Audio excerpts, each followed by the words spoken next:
Vanakkam. Once again, I welcome you to the another edition of Peer Review Guidelines 2022 in form number 1 and questionnaire part B and with reference to point number 5, engagement and performance, and we are also going to see the monitoring aspect in this presentation. In engagement performance, what are the things that are to be followed that we will discuss in detail. So practice unit here, in order to perform the engagements, it should be uh, in concurrence with the professional standards and regulatory and legal requirements. So the performance requirement engagement should be in accordance with professional standards and regulatory legal requirements. And if yes, what is the plan that you have to have? And here, who is responsible for the plan? So the responsibility is assigned to the appropriate personnel during the planning process. It has to be mentioned what is the background of the client, that has also to be inquired, and the engagement developed and updated, and the team brief accordingly. So the background of the client should also be informed to the personnel. And does the firm prepare a planning document mentioning the staffing requirements? So how many staff are required? So what is that planning should also be there in that engagement in that engagement assignment. Then whether the checklist, that is the checklist of relevant laws, rules, including those related to accountancy and auditing, is shared with the engagement team. So you have to prepare a checklist, and all those checklists should be related to laws and rules of the country, and also it is related to accountancy and audit. And all those checklists must be shared with the engagement team. And in that, you have to explain about the industry briefing, about the nature, structure, and about nature, structure, and vertical, and the important points from the previous year audit, what the previous auditor has given, that also to be brief in that engagement. Then, if there is anything to be say, you can also include in this content of the questionnaire. Then the practicing unit has to conduct pre-assignment meeting with the client liaison office in order to understand the preparedness of the client to start the professional function. So pre-assignment meeting is also a must one as per ICA guidelines. Then whether the practice unit has prepared and the document audit summary memorandum to provide the history of planned risk and the audit procedures which mitigated the risk conclusion on controls. So audit summary memorandum preparation is a must one for the practicing unit. Whether the practice unit has to prepare standardized forms, checklists, and questionnaires used in performance engagement. So this is a pre-planned one. So that's all the practice unit has to prepare standardized forms in order to check the performance engagements. Then the team leader or engagement partner must keep a track of the audit findings and other significant issues at various stages of the engagement, and which includes disclosure and discussion with the TCWG. Then, how does a practice unit ensure what? So, how does a practice unit ensure that the qualified team members review the work performed by other team members on timely basis? So that means here there's a clear-cut instruction that the other team performance should also be reviewed by the quality team of this team. Is there any document maintained by the practice unit to supervise the work performed? So this is also another condition that the practice unit must maintain the document in order to supervise the work performed. So what is the mode for maintaining the working papers? So working papers maintenance is a must one. So all the working papers must be maintained, whether it is being maintained in physical form or in electronic form or in hybrid manner. That has also to be given by way of answer to this question. And what is the tool does the practice unit use for maintaining the working paper? So the tools to maintain the working paper in electronic form should also be clearly mentioned.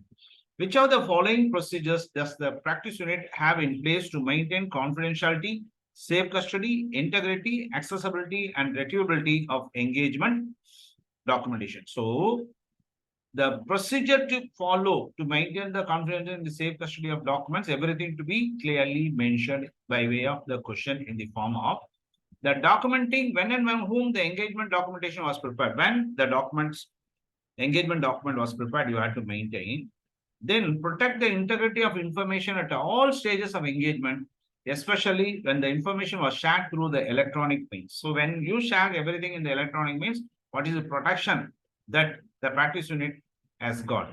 Then unauthorized changes in the documentation should not be allowed. So what is the prevention measures that the practicing unit has got in this regard?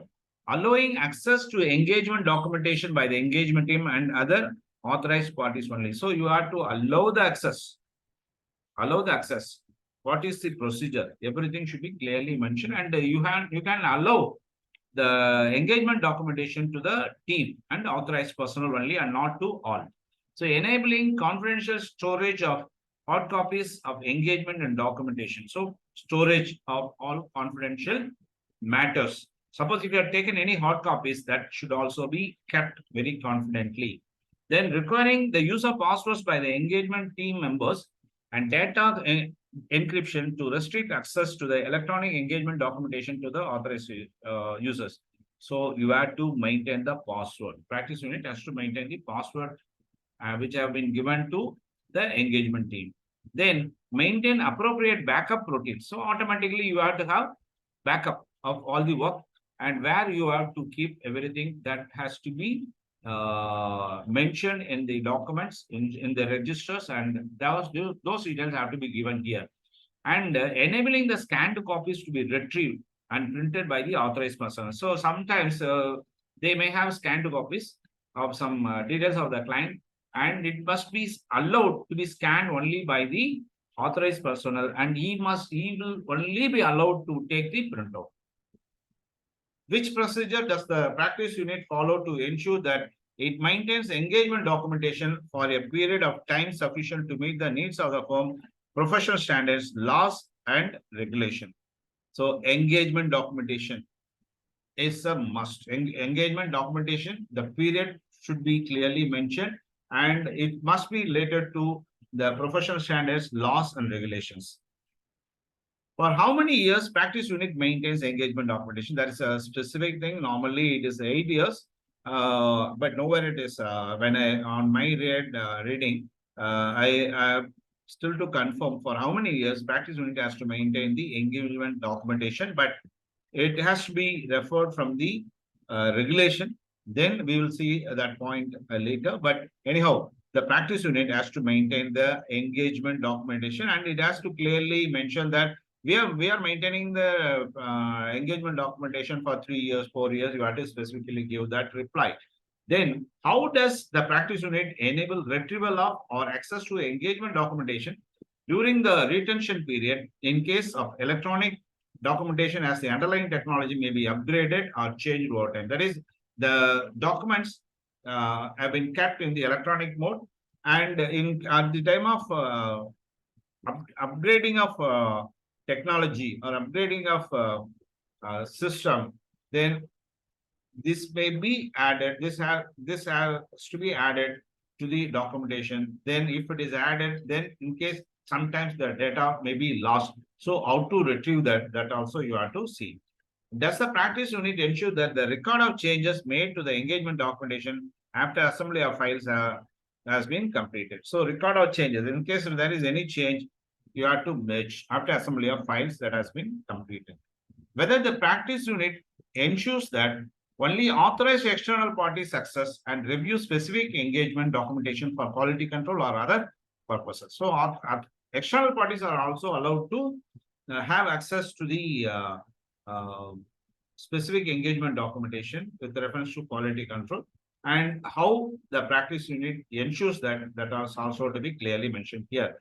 Does the practice unit have the policy for documenting the issue requiring consultation, including decisions that were taken, the basis for taking those decisions? Here, The policy should be there to document how they are going to give the consultation and how the decisions they are going to take, and the basis of taking the decision should also be clearly mentioned, and how they are implemented. So implementation policy should also be there.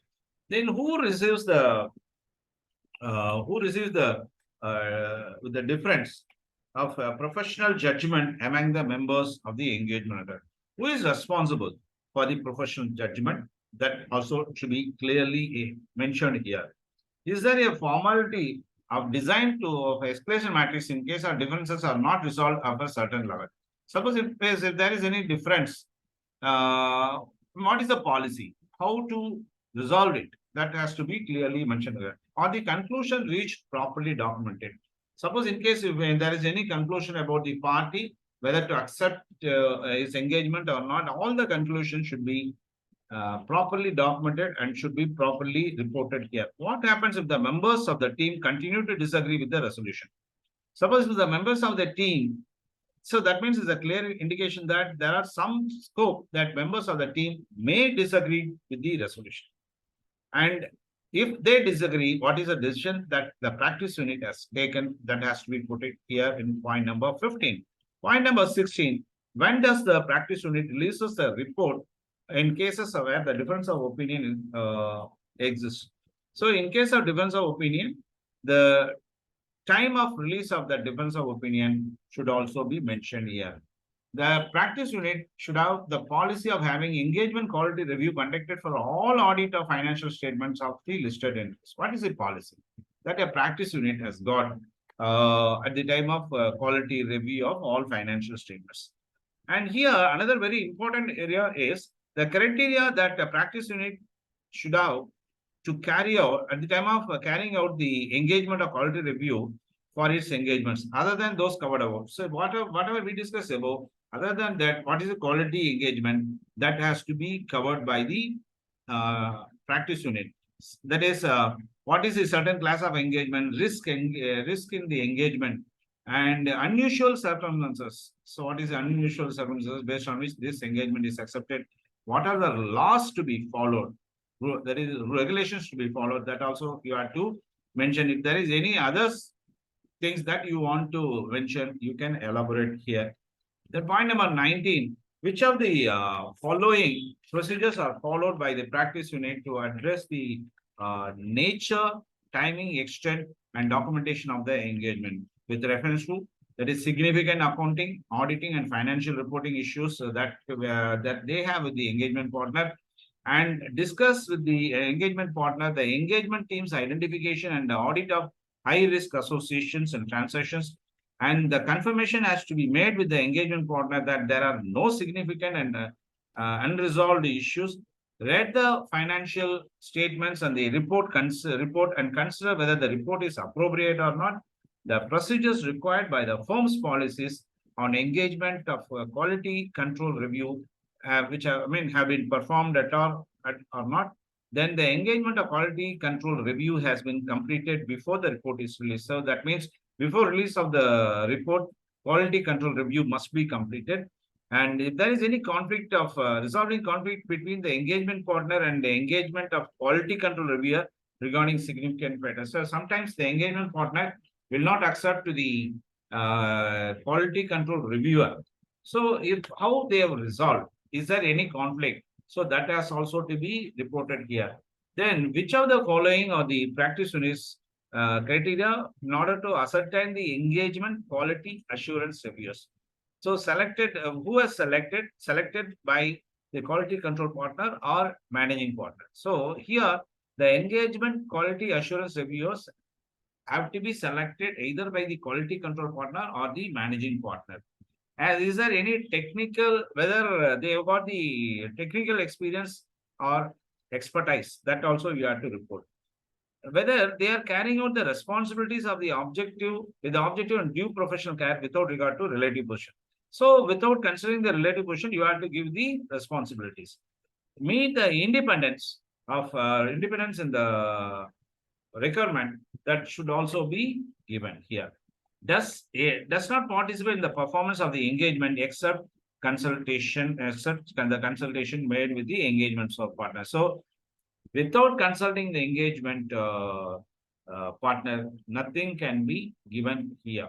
So everything has to be clearly mentioned in this portion of engagement, in the portion of engagement performance.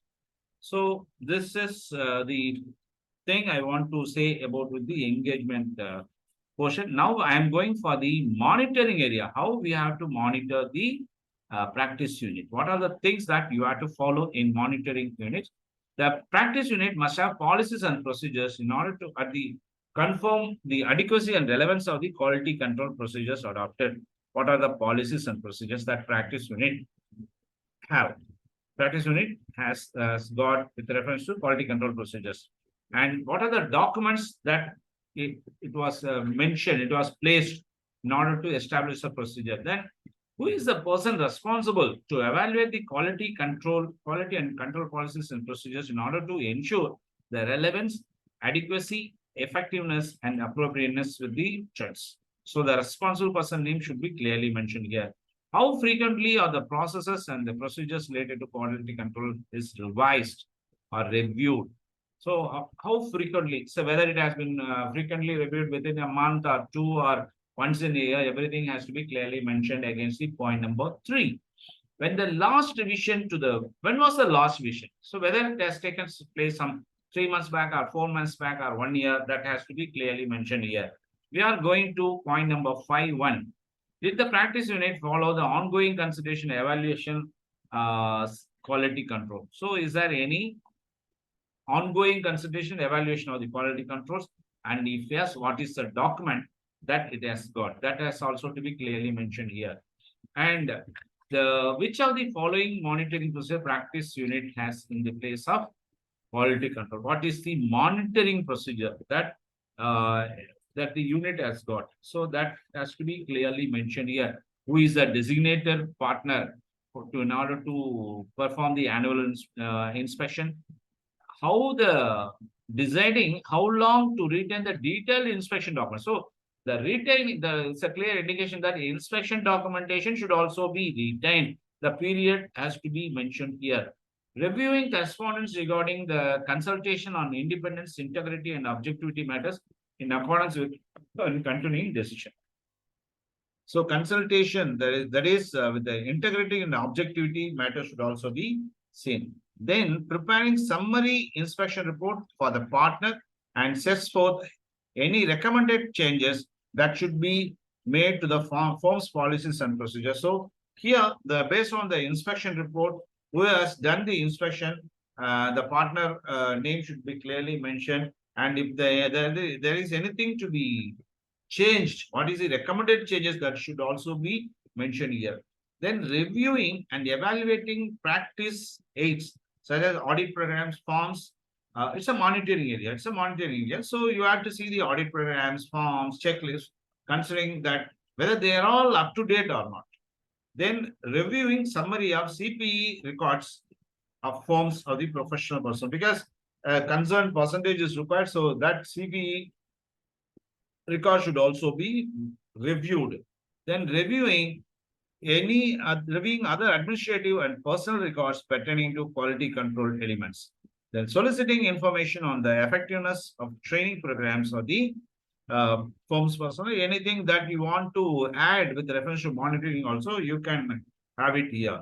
This is what I want to say about the engagement, performance, and monitoring. So far, we have seen in 3 videos about the quality control standard on SQC, standard on quality control in part B of the questionnaire. And we have covered so far all the 6 heads: leadership responsibilities for the quality within the firm, ethical requirements, acceptance and continuance of the client relationship and specific engagements, human resources, engagement, performance, and monitoring. So all these 6 areas must be carefully documented. Proper working paper should be maintained by the practice unit, because they are giving the questions, answering to this questionnaire part.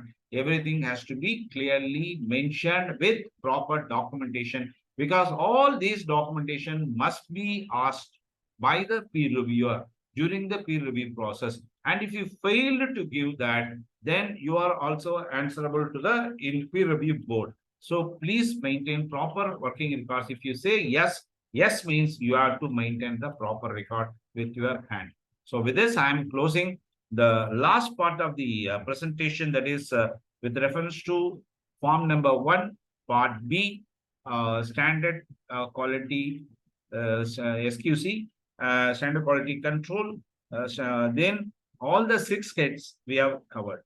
So please go through the points very carefully and report accordingly. Thanks for watching this presentation. Nandri, Vanakkam.